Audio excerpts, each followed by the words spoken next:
ஒரு குழந்தை எப்படி உருவாகுது, அந்த குழந்தை எப்படி வளருது, 5 வயதாகி விளையாடுது, அம்மா சோறு ஊட்டுறா, அம்மாட்ட பால் குடிக்குது, அந்த குழந்தை 16 வயசாகுது, அதுக்கு கல்யாணம் பண்ணி வைக்கிறாங்க, அது குழந்தை பிறக்குது, அப்புறம் அவனுக்கு வயசாகுது, அவன் கையில் தடி ஊண்டி நடக்கிறான், கால்வழி மலைஜலம் வந்து கால்வழி மேல் வழி ட்ரெஸ்ஸிலே வெளியில் போவோமா.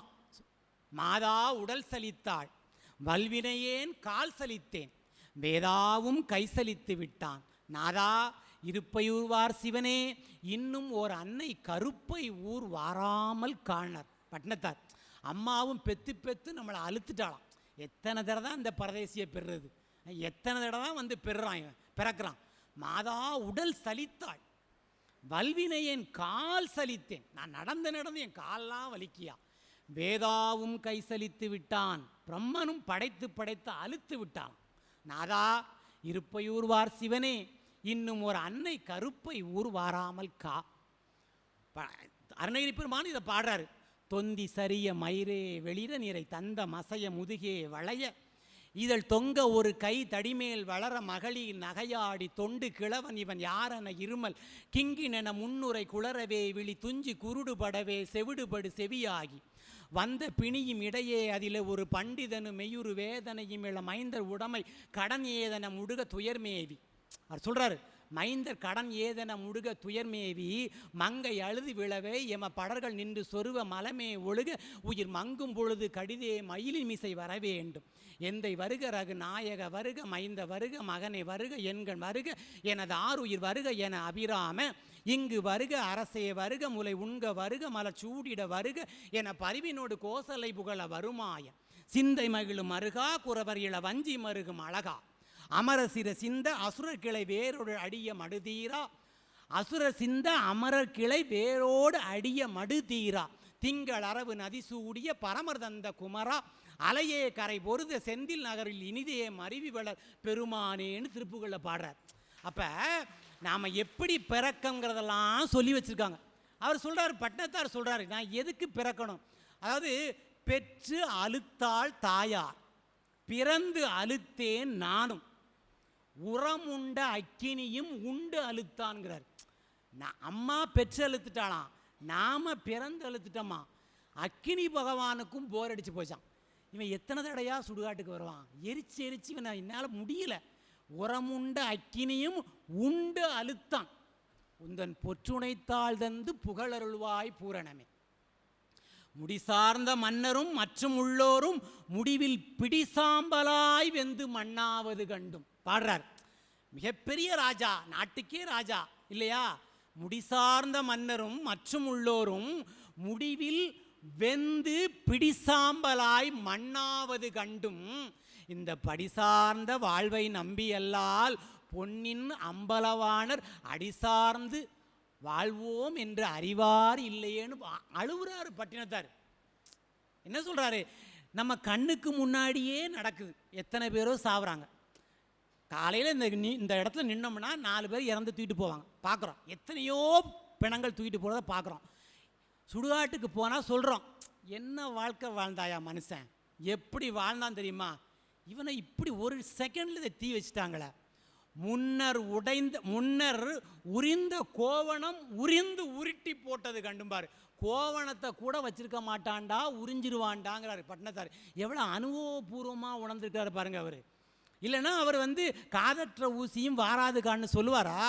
9 கோடி சொந்தங்க அவருக்கு, 9 கோடி ரூபா பணம் அவருக்கு. 14ஆம் நூற்றாண்டில் 9 கோடி ரூபான்னா எத்தனை சைவர்னு நீங்கள் போட்டுக்கோங்க, தெரியல எனக்கு கணக்கு, வீக்கு நான் கணக்கில். 9 கோடி ரூபாய்க்கு சொந்தம் ஒரே செகண்டில் திறந்துட்டார். என்ன, காதற்ற ஊசியும் வாராது கான் கடைவழிக்கே, இந்த ஒற்றை வரி அவரை மாற்றியது. ஒரே கோணத்தில் உடுத்தின ஆடையோடு வெளியே வந்துட்டாருங்க. துறவின்னா கையில் ஒரு திருவோடு இருக்கணும்ல, திருவோடு வச்சிக்கல, அடுத்து குளிச்சுட்டு உடுத்துறதுக்கு ஒரு ஆடை வச்சுருக்கணும்ல, வச்சிக்கல. அப்போ என்ன சொல்கிறாரு, ஓடி எவமெல்லாம் வச்சுருக்கானோ அவன் துறவி இல்லைங்கிறார். துறவினா எப்படி இருக்கணும், அடுத்த வேளை ஓடி இருந்தால் என்ன பண்ணுவான், கொடுக்குற சோத்தில் தண்ணி ஊற்றி மத்தியானம் சோறு வேணும்னு பாதுகாத்து வச்சுருப்பான். பாதுகாத்து வைக்கிறவன் துறவி இல்லைங்கிறாரு. நான் சொல்லலை, பட்டினத்தார் சொல்கிறாரு. பேய் போல் திரிந்து பிணம்போல் கிடந்து இட்ட பிச்சையெல்லாம் நாய் போல் அருந்தி நரிபோல் உழன்று நன் மங்கையரை தாய்போல் கருதி தமறுபோல் அனைவருக்கும் தாழ்மை சொல்லி சேய்போல் இருப்பர் கண்டீர் உண்மை ஞானம் தெளிந்தவரை. பேய் போல் திரிந்து அவனுக்கு இந்த இடம் அந்த இடம் இங்கே அங்கே எங்கேயும் கிடையாது. கல்யாண மண்டபத்துக்கு வெளியில் செங்குந்தர கல்யாண மண்டபத்துக்கு வெளியில் படுத்துவங்க சொன்னா தூங்கிடுவான் துறவி. சுடுகாட்டில் படுத்துவங்க சொன்னான்னா தூங்கிடுவான். இந்த ஜாதிக்காரர் போட்ட உணவு அந்த ஜாதிக்காரர் போட்ட உணவுன்னு தெரியாது, சாப்பிட்ருவான். எல்லா பெண்களையும் பார்த்தா முக்கியமாக இதுதான் விஷயம், கவனிக்கப்பட வேண்டிய விஷயம். தமறு போல் அனைவருக்கும் தாழ்மை சொல்லி பெண்களை கண்டா எல்லாரையும் தாயின்னு நினைப்பாராம். இப்போ துறவிட்டு அதை எதிர்பார்க்க முடியுமா? நாம வாய்ப்பே இல்லை. இப்போ துறவியே பெண்களோட தான் இருக்கிறார். பாவம், அவருக்கு பெண்கள் தான் தேவைப்படுது. தண்ணி எடுத்து கொடுக்க, வெந்நி எடுத்து கொடுக்க, என்ன அவர் இலக்கணம் சொல்கிறாரு. பேய் போல் திடிந்து பிணம் போல் கிடந்து இட்ட பிச்சையெல்லாம் நாய் போல் அருந்தி நரி போல் உழன்று நன்மங்கையரை தாய் போல் கருதி தமறு போல் அனைவருக்கும் தாழ்மை சொல்லி. நன்மங்கையரை தாய் போல் கருத வேண்டுங்கிறார். கொஸ்டின் மார்க், பெரிய கொஸ்டின் மார்க். எந்த துறவி எந்த பெண்களை தாய் போல் கருதுறான்னு எனக்கு தெரியல. ஞானி ஞானி என்று உரைத்த நாய்கள் கோடி கோடிங்கிறார் சிவவாக்கியர். இதை விட சொல்ல முடியுமா? எவன் ஞானிங்கான அவன் நாய்ங்கிறார். ஞானி ஞானி என்று உரைத்த நாய்கள் கோடி கோடி. இடைத்தரகர் நாம் வச்சுருக்கோம். சிவபெருமானுக்கும் துறவிக்கு என்ன சம்பந்தம்? என்ன இடைத்தரகர்? நீ வா, நான் உன்னை இறைவன்கிட்ட கொண்டு போய் சேர்த்துட்றேன். இறைவன் என்கிட்ட டெய்லி பேசுகிறாங்கிறான். இறைவன் இவனை கண்டா 8 காத வழி ஓடுறான். எப்பா சாமி அயோக்கிய பையன் வாயான்னு சொல்லிட்டு. இப்போல்லாம் திருச்செந்தூர்லாம் பார்த்தீங்கன்னா முருகப்பெருமான் இல்லை, நிறைய பேர் அயோக்கியத்தனம் பண்ணிகிட்டு இருக்காங்க. நான் சில விஷயங்கள்லாம் ஓப்பனாக சொல்லுவேன். 50 பேர் அயோக்கியத்தனம் பண்ணுறான் துறவிங்கிற பேரில். துறவிங்கிறவன் எவன் ஒருவன் கையில் வச்சிட்டானா, அவர் சொல்கிறார், பட்டத்தார் சொல்கிறாரு, இருக்கும் இடம் தேடி என் பசிக்கே அன்னம் உருக்கமுடன் கொண்டு வந்தால் உண்பேன், பெருக்க அழைத்தாலும் போகேன். கவனிக்கணும் நல்லா, பெருக்க அழைத்தாலும் போகேன், அரணே என் தேகம் இழைத்தாலும் போகேன். என் இடத்துல கொண்டு வந்து எனக்கு ஏதாவது இந்தாப்பா சாப்பிடுப்பான்னு சொல்லி கொடுத்தா அது எப்படி கொடுக்கணுமா? உருக்கமுடன் கொடுக்கணுமா? துறவி தானே, இப்படி தூக்கி வீசக்கூடாது. அன்பா கொடுத்தா சாப்பிடுவேன். இருக்கும் இடம் தேடி என் பசிக்கே அன்னம் உருக்கமுடன் கொண்டு வந்தால் உண்பேன், பெருக்க அழைத்தாலும் போகேன். ஐயா எங்கள் வீட்டுக்கு வாங்க சாப்பிட்றதுக்கு அறுசுவை உணவு வச்சுருக்கோன்னு எவன் கூப்பிட்டாலும் நான் போக மாட்டேன். பெருக்க அழைத்தாலும் போகேன். அப்படி சாப்பிடாமல் நான் பட்னியாக கிடந்து செத்தாலும் பரவாயில்லடா, நான் போக மாட்டேங்கிறார். அவர் சொல்கிறாரு, உடுக்க கவிக்க குளிர் காற்று வெயில் ஒடுங்கி வந்தால் தடுக்க பழைய ஒரு வேட்டியுண்டு, ஜெகமுழுதும் படுத்துறங்க புறந்திண்ணையுண்டு, மனமே உனக்கு குறைவில்லை. எனக்கு குளிர் காற்று வந்தாலும் வெயில் அடித்தாலும் மழை பெஞ்சாலும் ஒரு வேட்டி இருக்குதான். அது சந்தோஷமாக சொல்கிறாரு. உடுக்க கவிக்க குளிர் காற்று வெயில் ஒடுங்கி வந்தால் தடுக்க பழைய ஒரு வேட்டி உண்டு. புது வேட்டி இல்லை, பழைய ஒரு வேட்டி உண்டு. படுத்துறங்க அந்த உலகம் முழுக்க திண்ணை இருக்கு, மனமே உனக்கு குறையில்லை. எப்படி சொல்கிறாரு பாருங்க. ஒரு வேட்டி, இப்போ எந்த துறவியாவது ஒரு வேட்டியோட அலைகிறானா? ஏதாவது ஒரு வேட்டியோட நம்ம போனால் நம்ம வேட்டியை உறிஞ்சிட்டு விட்டுருவான். அப்படி இருக்கிறான் துறவி இப்போ, இல்லையா? நித்தியம் வயிறு வளர்க்க நீதி ஞானம் பேசிய பத்தியாய் பணம் பறித்து பாழும் நரையில் வீழ்வரைங்கிறாரு சிவவாக்கியர். எப்படி சொல்ற? முத்தி சேர சித்தி இங்கு முன்னளிப்பேன் பாரன, சத்தியங்கள் செய்து பல சாமி வேடம் பூண்டவர், நித்தியம் வயிறு வளர்க்க நீதி ஞானம் பேசிய பத்தியாய் பணம் பறித்து பாழும் நரையில் வீழ்வரை. நான் இறைவன்ட்ட உன்னை கொண்டு போய் சேர்க்குறேன்னு சொல்லுவானா. இப்படி எவன் ஒருத்தன் சொல்லிட்டானோ நிச்சயமாக அவன் நம்மளை கொண்டு சேர்க்க மாட்டான். நம்மளை கொண்டு போய் சுடுகாட்டில் தான் சேர்ப்பான், வேறு எங்கேயும் சேர்க்க மாட்டான், இல்லையா? குருடும் குருடும் குருட்டாட்டம் ஆடி குருடும் குருடும் குழியில் விழுமாறேங்கிறார் திருமூலர், இல்லையா? குருட்டினை நீக்கா குருவினை கொள்ளார், குருட்டினை நீக்கும் குருட்டினை நீக்கும் குருவினை கொள்ளார், குருட்டினை நீக்கா குருவினை கொள்வர். எவன் ஒருவன் நம்மளுடைய அறியாமையை நீக்குகிறானோ அந்த குருவை நாம் ஏற்றுக்க மாட்டோமா. என்ன அழகாக உணர்ந்து சொல்லியிருக்காரு பாருங்கய்யா திருமூலர். இப்போ எல்லாரும் நம்ம சாமியார் பின்னாடி போகிறோம்ல, எவன் ஒருவன் காவியும் உடுத்திட்டான், கையில் கமண்டெல்லாம் வச்சுட்டான், திருவோடு வச்சுட்டானா நாம தான் அவனுக்கு மரியாதை கொடுக்குறோம். அவங்களெல்லாம் குறைய சொல்லக்கூடாது. நாம் அவன் காலில் விழுந்து கும்பிடுறோம், சாமிங்கிறோம், அவன் திருநீரை பூசி நம்மளை முடிச்சிடறான், கதையை சமாதி ஜலசமாதி பண்ணிடுறான். அவர் சொல்கிறாரு, இந்த மாதிரி இருக்கிறவன் யாரும் துறவி கிடையாதுங்கிறார். கீழக்கோபுர வாசலில் பட்டினத்தார் இருக்கிறாரு, மேலே கோபுர வாசலில் பட்டினத்தாருடைய சீடர் பத்திரகிரியார் இருக்கிறார். சிவபெருமான் வந்து பட்டினத்தார்கிட்ட சாப்பாடு கேட்க வர்றாரு. எனக்கு சாப்பாடு கூட ஏதான்னு கேட்குறாரு. துறை வேஷத்தில் வந்து அந்த ஆள் துறை வேஷத்தில் வர்றார். அவரே துறை வேஷத்தில் வரும்போது அப்புறம் இவன் வரத்தானே செய்வான். துறை வேஷத்தில் வந்து கேட்குறாரு. இவன் பட்டினத்தார் சொல்கிறாரு, எங்கிட்ட என்னையா இருக்குது, என் உடுத்தின ட்ரெஸ்ஸை தவிர வேறு எதுவும் கிடையாது, எங்கிட்ட வந்து கேட்குறிய. மேலே கோபுர வாசலில் பத்திரகிரியார் இருக்கார், ஒரு குடும்பஸ்தான் அங்கே இருக்கிறான், அவன்கிட்ட போய் கேளுன்ட்டார். இவர் வந்து நேராக பத்திரகிரியார்கிட்ட சாப்பாடு போடியான போட போகிறாரு, வாங்கிட்டு போக வேண்டியதானே, கோல் மூட்டி விட்றாரு. ஐயா மேலே கீழே கோபுர வாசலில் போனேன், பட்டினத்தார்கிட்ட சாப்பாடு கேட்டேன், எங்கிட்ட இல்லை, மேலே கோபுர வாசலில் ஒரு குடும்பஸ்தான் இருப்பான்னு சொன்னார், நீங்கள் தானே அந்த குடும்பஸ்தான், உங்கள்கிட்ட தான் கேட்க வந்தேன் அப்படின்னாராம். இவருக்கு ஞானம் வந்தது. எதுக்கு குடும்பஸ்தன்னு சொன்னார்னா, கையில் ஒரு திருவோடு வச்சுருக்காரு, பக்கத்தில் ஒரு நாய் வளர்க்காரு. சாப்பாடை எடுத்து வந்து இவரும் சாப்பிட்டு அந்த நாய்க்கும் சாப்பாடு போட்டு நாயில் பற்று வச்சுருக்காருல, அப்போ குடும்பஸ்தன் தானே, குடும்பஸ்தன் தானே பற்று வச்சுருப்பான், அதனால் குடும்பஸ்தன்ட்ட போய் கேளுனார். வந்தது கோபம், இந்த நாயும் இந்த திருவோடு இருக்கிறதுனால தானே இவர் என்ன குடும்பஸ்தன் சொன்னார்னு அந்த திருவோடை எடுத்து அந்த நாய் மேலே எரிஞ்சார். ஓடும் உடஞ்சிது, நாயும் செத்துது, போயிட்டார். இப்போ துறவி எங்கேயாவது பார்க்க முடியுமா இந்த மாதிரி? வாய்ப்பே இல்லை. நம்மளை முடிச்சிருவாங்க கதையை. நிறைய இடத்துல இருக்காங்கய்யா, எக்கச்சக்கமானவர் இருக்காங்க. இந்த பிறப்பு என்பது நாம் பிறப்போம் நிச்சயமாக. புனரபி ஜனனம் புனரபி மரணம் புனரபி ஜனனி ஜடரே சயனம் இக சம்சாரே பகுதுஸ்தாரே கிருபயா பாரே பாகி முராரே கிருபயா பாரே பாகி முராரே புனரபி ஜனனம் புனரபி மரணம் புனரபி ஜனனி ஜடரே சயனம். பஜகோவிந்தத்தில் பாடுறாரு, நாம் பிறப்போம் நிச்சயமா. பிறந்தால் பிறப்புண்டானால் இறப்பு உண்டு.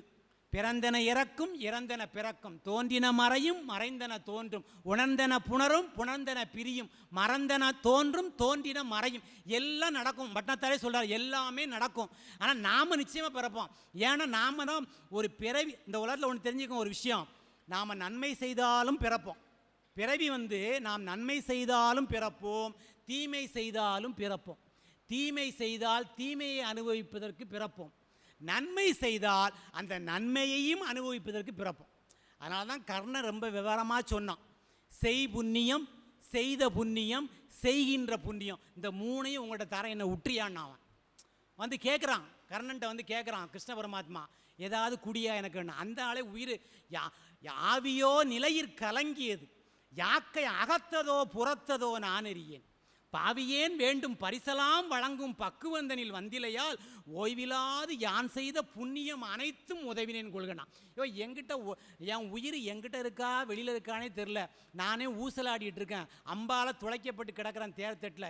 இப்போ வந்து என்கிட்ட கேட்குறியா, நான் கொடுக்கும்போதெல்லாம் வந்து கேட்காம இப்போ என்கிட்ட கேட்குறிய, அதனால் எனக்கு ஒன்று பண்ணு, என் கையில் என்ன இருக்கோ அதை வாங்கிட்டு நான் இல்லைன்னு சொல்லாதவன் அப்படிங்கிற நிலையை அடையக்கூடிய வாய்ப்பை எனக்கு கொடுன்னு கெஞ்சினான் கர்ணன். அப்போ இவர் கேட்குறாரு, சரி நீ புண்ணியம்னு ஏதோ ஒன்று சொல்லுவாங்கல்லப்பா, அந்த புண்ணியத்தை பயங்கரமான ஆள் இந்த ஆள், புண்ணியம்னு ஏதோ சொல்லுவாங்கள்ல, அந்த புண்ணியத்தை தாரை வார்த்து கொடுப்பானா. அவன் அப்படியா அப்படின்ட்டு வயிற்றில் குத்திருக்க அம்பு எடுக்கலாம், முதுகில் குத்திருக்க அம்பு எடுக்கலாம், கழுத்தில் குத்திருக்க அம்பு எடுக்கலாம், நெஞ்சில் குத்தின அம்பு எடுத்தான். ஏன்னா சாவும் போது கூட ஒருத்தனுக்கு நெஞ்சார கொடுக்கணுங்கிறான். சாவும் போது கூட ஏசி அவையா சொன்னால ஏசி இடலின் இடாமை நன்று, கொடுக்கும்போது எவனுக்கும் திட்டி கொடுக்காத அப்படின்னா. ஏசி இடலின் இடாமைன்னு சொன்னால இவன் நெஞ்சிலேருந்து எடுத்து கொடுத்தான். கொடுத்த உடனே அவன் சொல்லும்போது சொன்னான், இப்போ வாங்கின உடனே கிருஷ்ணனுக்கு இவ்வளவு நாளும் கொடுத்து வாங்கி வாங்கி பழக்கமாயிட்டு, இப்போ அவன் வாங்கின உடனே அவனுக்கு ஏதாவது கொடுக்கணும்னு தோணுது. உனக்கு என்ன வேணும்னா, எனக்கு நீ ஒன்றும் தர வேண்டாம். அவன் சொல்கிறான், அல்லல் வெவ்வினையால் இன்னும் முற்பவம் உண்டாயின், எனக்கு இன்னொரு பிறவி என்று ஒன்று இருந்தால் இல்லை என்று வந்தவர்க்கு இல்லை என்று சொல்லா இதயம் அளித்தருள். நான் பிறந்துட்டேன்னு வச்சுக்கேன், இன்னொரு பிறவி, என் பிறவி இன்னொன்று இருந்ததுன்னா என்கிட்ட எவனாவது வந்து ஏதாவது கேட்டான்னா அவனுக்கு இல்லை என்று சொல்லாத பொருள் தானங்க வேணும் கொடுக்கறதுக்கு, பொருள் கொடுன்னு கேட்கல அவன், இல்லை என்று சொல்லாத இதயம் அளித்தருளான். இதயம் இருந்தால் கொடுக்கணுங்கிற எண்ணம் எப்படினாலும் வரும். ஈதல் அறம் தீவினை விட்டு ஈட்டல் பொருள்னா அவ்வை. ஈதல் எப்படி, தீவினை இல்லாமல் வந்த பொருளை எடுத்து ஈட்டணுமா. அப்போ இவன் கேட்குறான், என்கிட்ட வந்து எனக்கு இதயத்தை கொடு, நான் எப்படினாலும் கொடுத்துருவேண்ணா. அதனால தான் கிருஷ்ண பரமாத்மா சொன்னான், நீ கேட்டதையும் கொடுக்குறேன், நீ கேட்காததையும் உனக்கு கொடுக்குறேன். கிருஷ்ண பரமாத்மா அழுத இடம் அந்த இடம். மைத்துனன் உரைத்த வாய்மை கேட்டு ஐயன் மனமலர் உவந்து உவந்து அவனை கைத்தல மலரால் கண்மலர் கருணை நீராட்டி ஈகையும் செல்வமும் எய்தி முடிவில் முத்தியும் பெருதி என்றுரைத்தான் மூவர்க்கும் ஒருவனாம் மூர்த்தியும்பர். நீ கேட்டதையும் தாரேன், நீ கேட்காதையும் உனக்கு தாரேன். நீ முத்தி என்கிட்ட கேட்கல, நீ என்கிட்ட பொருளும் கேட்கல, உனக்கு நான் பொருளையும் தாரேன், உனக்கு முத்தியும் தாரேன்னா. அப்போ அவை சொன்னால ஈதல் அறம், அந்த ஈதல் அறத்தை அவன் ஈதல் ஒன்றையே தொழிலாக கொண்டிருந்தான். அவை சொல்றா, ஈதல் அறம் தீவினை விட்டு ஈட்டல் பொருள். நீங்க தெரு தேங்காய் எடுத்து வழிப்பிள்ளையாருக்கு உடைக்கக்கூடாது. கொள்ளையை அடிச்சுட்டு கோயிலுக்கு கொண்டு போய் போடுறான். இப்போ வெங்கடாஜலபதி கோயிலில் ஒரு 10-15 வருஷத்துக்கு முன்னாடி 100 ரூபா நான் போடுறதுக்கு உண்டியலில் போடுறதுக்கு வச்சுருக்கேன். லைனில் நிற்கிறேன் திருப்பதி வெங்கடாஜலபதி கோயிலில். எனக்கு முன்னாடி ஒருத்தன் இவ்வளோ பெரிய சாக்கு கையில் அப்படி தோளில் வச்சுருந்தான். நான் அதை என்ன நினச்சேன், ஏதோ வச்சுருக்கான் போல் அப்படின்னு சொல்லிட்டு நான் 100 ரூபாயை போடுறதுக்கு லைனில் நிற்கிறேன். அவருக்கு பின்னாடி நிற்கிறேன், அவர் எனக்கு முன்னாடி நிற்கிறாரு. அந்த உண்டியல் வந்தவொடனே இப்படி இந்த காலை அப்படி மேலே தூக்கி அந்த முட்டில் அந்த மூட்டையை இறக்கி வச்சார், பிரித்தார். அதுக்குள்ளே இருந்து 2000 ரூபா தாள், 1000 ரூபா தாள், 500 ரூபா கெட்டால் எடுத்து போடுதா இருக்கியா.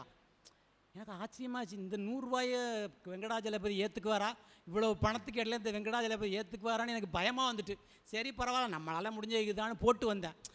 யாராவது உண்மையிலேயே நெற்றி வியர்வை நிலத்தில் சிந்த பாடுபட்டவர்கள் யாராவது இவ்வளவு பணத்தை மூட்டையாக கொண்டு போய் இறைவனிடம் கொட்டுவார்களா? நல்லது செய்யலாம், இந்த மாதிரி நிகழ்ச்சி நடத்துறதுக்கு செய்யலாம், ஞான தானம் பண்ணுறதுக்கு செய்யலாம். நீங்கள் தானத்திலே சிறந்த தானம் ஞான தானம். சாப்பாடு யாருனாலும் போட்டுருவாங்க, ஞான தானம் வழங்கணுமே. எவ்வளவு பெரிய கைங்கரியத்தை இந்த சமுதாய பெருமக்கள் நடத்தி கொண்டிருக்கிறார்கள் இல்லையா? இந்த ஞான தானம் பண்ணுறதுக்கு பொருள் உதவி செய்யலாம். இதை செய்ய மாட்டோம் நம்ம. ஆமாம், சும்மா மாதம் ஒரு வருஷத்துக்கு ஒரு மாதம் நிகழ்ச்சி நடத்துகிறாங்க, அபுதாபியில் வந்து பரதேசி வந்து பேசிட்டு போனான்னு சொல்லுவான் 4 பேர். ஆனால் இது எவ்வளோ பெரிய விஷயம். அவ்வை சொல்கிறா, ஈதல் அறம் தீவினை விட்டு ஈட்டல் பொருள்லாம். தீவினை இல்லாமல் வரக்கூடிய பொருளாக இருக்கணும். இது அப்படியே வட்டனத்தார் சொல்கிறாரு, நான் பிளக்க பொய்யுரைத்து. எப்படி சொல்கிறா பாருங்க, நான் பிளக்க பொய்யுரைத்து நவநிதியம் தேடி நலனொன்றும் அறியாத நாரியரை கூடி பூப்பிளக்க வருகின்ற புற்றீசல் போல போலன கலகலன புதல்வர்களை பெறுவீர், காப்பதற்கும் வகையீர், கைவிடவும் மாட்டீர், கவர் பிளந்த மரத்துளையில் கால் நுழைத்து கொண்டே ஆப்பதனை அசைத்து விட்ட குரங்கதனை போல அகப்பட்டீர், கிடந்து உழல அகப்பட்டீரேனர். நாக்கே அருந்து போகிற மாதிரி போய் சொல்லி சம்பாத்தியம் பண்ணுறோமா. அந்த சம்பாத்தியம் பண்ணுறதை வச்சு ஒரு பெண்ணை கல்யாணம் பண்ணுறோமா, குழந்தைய பெறுறோம். அந்த குழந்தைய காப்பாற்றவும் முடியலை, புற்றீசல் மாதிரி குழந்தை பெறுறோமா, பல குழந்தைகளை பெறுறோமா, காப்பாற்றவும் முடியலை, கைவிடவும் முடியலை. கடைசி என்ன பண்ணுறானா மனுஷன், இந்த தச்சர்கள்லாம் இதை அறுக்கிறதுக்காண்டி, மரத்தை அறுக்கிறதுக்காண்டி என்ன பண்ணுவாங்கன்னா ஆப்பறைவாங்க. ஆப்பை அறைய மரம் பிளக்கும். அந்த ஆப்பறைஞ்ச இடத்துல கொண்டு போய் குரங்கு காலை விட்டுவிடும். குரங்கு கால் மாட்டிக்கும். இந்த குரங்கு என்ன பண்ணணும், காலை எடுக்காம ஆப்பை பிடிச்சி அசைக்குமா. ஆப்பை பிடிச்சி அசைஞ்சா என்ன ஆகும், ஆப்பு வெளியே வந்து கால் இன்னும் கொஞ்சம் மாட்டிக்கும். அதை மாதிரி நாம் கஷ்டப்படுறோமா. ஆப்பசைத்த குரங்கினை போல அகப்பட்டீர், கிடந்து உழல அகப்பட்டீரேங்கிறார். கற்கட்டு மோதிரம் கடுக்கன் அரைஞ்சான் பூண்டு திக்கட்டும் போற்ற திசைக்கொருத்த நின்றாலும் பல்கிட்ட யமன் உயிர் பந்தாடும் வேளையிலே கைச்சட்டம் கூட வர காண்கிலையே நெஞ்சமேம்பார். நல்லா கையில் மோதிரம், இடுப்பில் நல்லா ஒட்டியானம், செயின், கழுத்தில் நெக்லஸ்ஸு, காதில் லோலக்கு, நெத்தி சுட்டி, என்னெல்லாமோ போடுறோம் நம்ம. கற்கட்டு மோதிரம் கடுக்கன் அரைஞான் பூண்டு திக்கட்டும் போற்ற திசைக்கொருத்தர் நின்றாலும், நம்ம சொல்கிற வேலையை கேட்குறதுக்கு 10 பேர் நின்னாலும் யமன் வந்து உயிரை பந்தாடுவானா, நம்ம உயிரை போட்டு பந்தாடுவானா. பற்கிட்ட யமன் உயிர் பந்தாடும் வேளையிலே கைச்சட்டம் கூட வர காண்கிலையே நெஞ்சமேம்பார். ஒன்றை சொல்லி நிறைவு செய்கின்றேன் 5 நிமிடத்தில். எவ்வளவோ இதை ஏற்கனவே 2-3 வருஷத்துக்கு முன்னாடி இந்த பாடலை பாடியிருப்பேன். எவ்வளவோ துறவிகள் பார்த்தீர்கள் என்றால் எல்லாவற்றையும் துறந்தார் பட்டினத்தார். ஆனால் தாயினுடைய பாசத்தை மட்டும் பட்டினத்தாரால் துறக்க முடியல. பாருங்க, இப்பவும் நம்முடைய சம்பிரதாயத்தில் ஒரு துறவி வந்தார்னா அவர் காலில் அப்பா விழுந்து வணங்கலாம், ஆனால் அம்மா விழுந்து வணங்கக்கூடாது. அம்மா காலில் துறவி விழுந்து வணங்கணும், அதுதான் முறை. அப்போ தாய்க்கு எவ்வளோ பெரிய முக்கியத்துவம் பாருங்க. அதனால தான் அவ்வை சொன்னா, தந்தை தாய் பேண். தாயிற் சிறந்ததொரு கோயிலும் இல்லை, தந்தை சொல்மிக்க மந்திரம் இல்லைன்னா. பட்டினத்தாரு அவங்க அம்மா சொல்கிறாப்புல, எப்பா நான் உன்னை எவ்வளோ கஷ்டப்பட்டு வளர்த்தண்டா சாமி, என்னை விட்டுட்டு போறியப்பா, என்ன கடைசி காலத்தில் ஈமச்சடங்குன்னு ஒன்று பண்ணணுமப்பா, நீ என்னை விட்டு போறிய, எனக்கு யார் பண்ணுவான்னு கேட்குறா. அவர் சொல்கிறாரு, கவலைப்படாதம்மா, நீ அழுதன்னா எனக்கு நல்ல கதி கிடைக்காது, நீ அழாத, நீ சாகும் வரை இந்த எல்லையை விட்டு நான் தாண்ட மாட்டேன்னு சொல்லிட்டு அம்மாவுக்காக வேண்டி அந்த ஊர்லேயே வாழ்கிறார். பார் அனைத்தும் பொய்யனவே பட்டினத்து பிள்ளையை போல் யாரும் துறக்கை அரிதுன்னு யார் சொல்லுவா? தாய்மான சுவாமிகள் சொல்லுவார் பட்டினத்தாரை பற்றி. இந்த உலகமே பொய்ன்னு துறந்தவர் அவர் ஒருத்தர் தாங்கிறார் துறவிலே. அந்த துறவிக்கு அம்மாவினுடைய பாசத்தை துறக்க முடியல. அம்மா இறந்துட்டாங்கிறது அவருக்கு தெரியுது. வேகமாக ஓடி வராரு சுடுகாட்டுக்கு. அவங்க அம்மாவை அப்படியே அங்கே அந்த விறகுல வச்சுருக்காங்க, தீ மூட்டுறதுக்காண்டி ரெடியாக வச்சுருக்காங்க. எப்பா என்னுடைய தாயை இப்படி விறகுல வச்சிங்களப்பா, எடுங்கப்பா தயவு செய்து. எங்கள் அம்மாவுக்கு உடம்புல அந்த விறகு குத்தும், அவங்க அம்மாவுக்கு விறகு குத்துமா என்ன, இறந்தவங்களுக்கு விறகு குத்துமா என்ன, அம்மாவின் மீது அவ்வளவு பாசங்க. இதெல்லாம் நம்ம இளைய தலைமுறைகள் கேட்கணும். இன்றைக்கி பெற்ற பிள்ளைகளெல்லாம் கொண்டு போய் முதியோர் இல்லத்தில் சேர்த்துட்டு அது ஜாலியாக குஜால் அடிச்சுக்கிட்டு இருக்கு வீட்டில். அந்த பிள்ளைகள்லாம் பட்டினத்தார் கதையை படிக்கணும். பட்டினத்தார் ஏதோ ஞானி துறவி சன்னியாசின்னு நினச்சிட்டு இருக்கோம். வாழ்க்கை அனுபவங்களை நமக்கு சொல்லி தந்துள்ளார், வாழ்க்கை பாடத்தை நமக்கு இளைஞர்களுக்கு கற்றுத் தந்துள்ளார். அவர் சொல்கிறாரு, அந்த விறகுலேருந்து என்னுடைய தாயை எடுங்கன்னு சொல்லிட்டு வாழை மட்டையை கொண்டு வர சொல்கிறார். வாழை மட்டை எரியுமாயா? வாழை மட்டையில் அந்த தாயை தூக்கி வச்சு தன்னுடைய ஞான அக்கினியினால் அந்த தாய்க்கு பாட்டு பாடுறாருங்க, 10 பாட்டு தாயை எரிக்கிறதுக்கு. 2 திங்களாய் அங்கமெல்லாம் நொந்து பெற்று பையல் என்ற போதே பரிந்தெடுத்து செய்ய இரு கைப்புறத்தில் ஏந்தி கனகமுலை தந்தாளை எப்பிறப்பில் காண்பேனினி முந்தி தவங்கிடந்து 300 நாள் சுமந்து, முந்தி தவங்கிடந்து 300 நாள் சுமந்து அந்தி பகலா சிவனையே ஆதரித்து தொந்தி சரிய பெற்ற தாய் தமக்கோ மெய்யிலே தீ மூட்டுவேன். வட்டிலிலும் தொட்டிலும் மார்மேலும் தோள் மேலும், வட்டிலிலும் தொட்டிலும் மார்மேலும் தோள் மேலும் கட்டிலும் என்னை வைத்து காதலித்து முட்டச்சிறையிலிட்டு காப்பாற்றும் தாய்தனக்கோ விரையிலிட்டு தீ மூட்டுவேன். நொந்து சுமந்து பெற்று நோகாமலே ஏந்தி முலை தந்து வளர்த்தெடுத்ததாளாமே, நொந்து சுமந்து பெற்று நோகாமலே ஏந்தி முலை தந்து வளர்த்தெடுத்ததாளாமே, அந்தி பகலா என்னை கையிலே கொண்டு காப்பாற்றும் தாய்தனக்கோ மெய்யிலே தீ மூட்டுவேன்.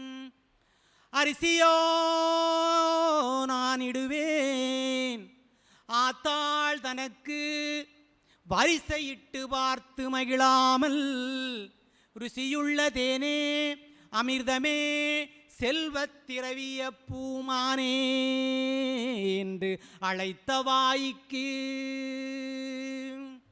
அள்ளி இடுவது அரிசியோ ஆத்தாள் தலைமேல் கொள்ளிதனை வைப்பேனோ கூசாமல் மெல்ல முகமேல் முகம் வைத்து முத்தாட்டி என் மகனே என்றழைத்த வாய்க்கு முன்னையிட்டதீ முப்புறத்திலே, முன்னையிட்டதீ முப்புறத்திலே பின்னையிட்டதீ தென்னிலங்கையில் அன்னையிட்டதீ அடிவயிற்றிலே யானும் இட்டதீ மூழ்க மூழ்கவே. வெகுதே தீயதனில் வெந்து பொடி சாம்பலாகுதே, வெகுதே தீ அதனில் வெந்து பொடி சாம்பலாகுதே. பாவியேன் மாக குருதி பரவாமல் பாவியேன் மாகக் குருதி பரவாமல் கோதாட்டி கருதி என்னை கையிலே வளர்த்தெடுத்ததாய். வெந்தாளோ சோணகிரி வித்தகா நின் பதத்தில் வந்தாளோ, வெந்தாளோ சோணகிரி வித்தகா நின் பதத்தில் வந்தாளோ, சந்ததமும் என்னை மறந்தாளோ. உந்தனையே வேண்டி உந்தனையே வேண்டி உகந்து வரங்கிடந்து எந்தனையே ஈண்டெடுத்ததாய்.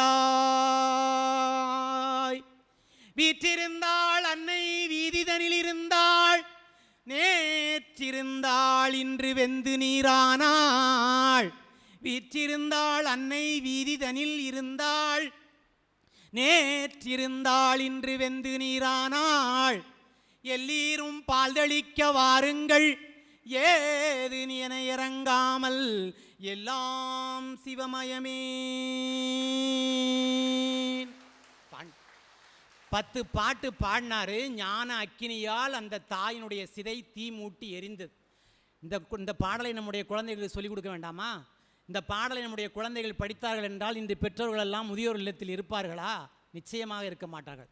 ஆகவே இப்பேற்பட்ட தத்துவங்களை எல்லாம் நம்முடைய பெரியோர்களும் அருளாளர்களும் நமக்கு சொல்லி சென்றுள்ளார்கள். மிக அருமையான ஒரு சிந்தனையை பற்றி சிந்திப்பது. பட்டினத்தாரை பற்றி பேசணுங்கிறது இன்றைக்கி என்னுடைய நோக்கம் இல்லை. இன்றைக்கி நான் முதலே சொல்லிட்டேன், நான் உரைக்கும் வார்த்தையெல்லாம் நாயகன் வார்த்தை. அவன் சொல்ல சொல்லி உள்ளிருந்து இயக்கியிருக்கா, நான் சொல்லியிருக்கேன், அவ்வளோதான். என் செயலாவது யாதென்றும் இல்லை, எல்லாம் அவன் செயல். அதனால் அவன் சொல்லியிருக்கா, நான் சொல்லியிருக்கிறேன். ஆகவே இந்த அருமையாக இருந்து கேட்ட பெருமக்கள் உங்கள் அத்தனை பேருடைய பொற்பாதங்களுடைய தூசுகளை என் தலையில் சூடி மகிழ்ந்து நாளைக்கும் அடியேன் பேசறிக்கின்றேன். உங்களுடைய ஆசீர்வாதங்களை எல்லாம் தந்து என்னை ஆசீர்வதிக்க வேண்டும் என்று கேட்டுக்கொண்டு வாய்ப்புக்கு நன்றி பாராட்டி விடைபெறுகின்றேன். நன்றி, வணக்கம்.